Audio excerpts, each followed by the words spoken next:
Hey, Renessa. Good afternoon. My name is Renelsa. I'm a cardiac registered nurse. I work at a hospital here in the district, and I'm definitely a proud member of National Nurses United. Yeah! Becoming a registered nurse was one of the most important decisions in my life because it gave me the privilege of being able to provide a healing hand to my patients that are hurting, are in pain, and are at their most vulnerable. Unfortunately, it has become harder every day to provide my patients the care they need. I recently had a patient in his mid-30s who had been unemployed for 9 months. His health insurance had been tied to his employment. He lost his health insurance when he lost his job. As a result, he could not afford to get the care and medication he needed for his high blood pressure and diabetes. That ain't right. That ain't right. That ain't right. By the time he got a new job and health insurance, his heart had begun to fail. As a result, this patient was experiencing new onset heart failure that would have been prevented if he had gotten the care he needed. Yeah. I recently had another patient who had serious heart problems. The patient had suffered an earlier heart attack brought on by severe stress. Yeah, stress can cause a heart attack. When she presented at a hospital with concerning symptoms, the doctors recommended that we take a CT scan to assess any changes to her heart health.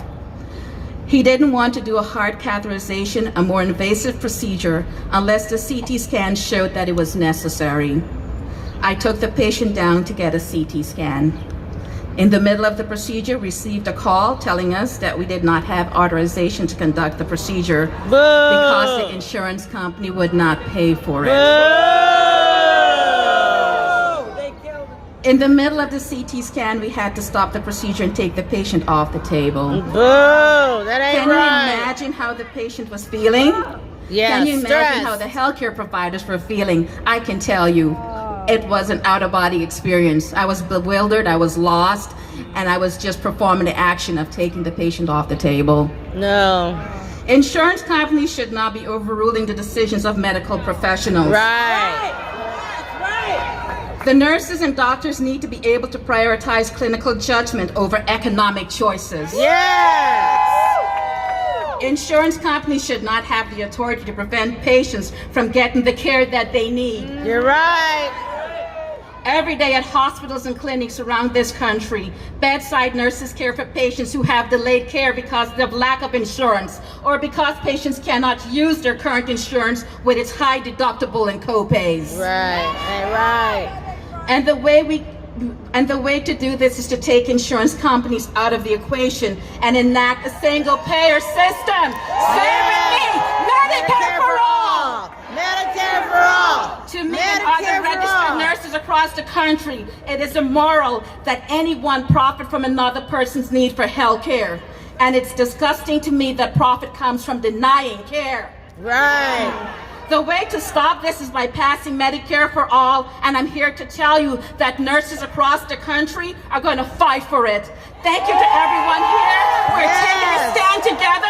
The healthcare is a human right guaranteed for every man, woman, and child. Cradle to grave. Yes. All right. Thank you, sister. Medicare for all. Medicare for all. Medicare for all. Medicare for all.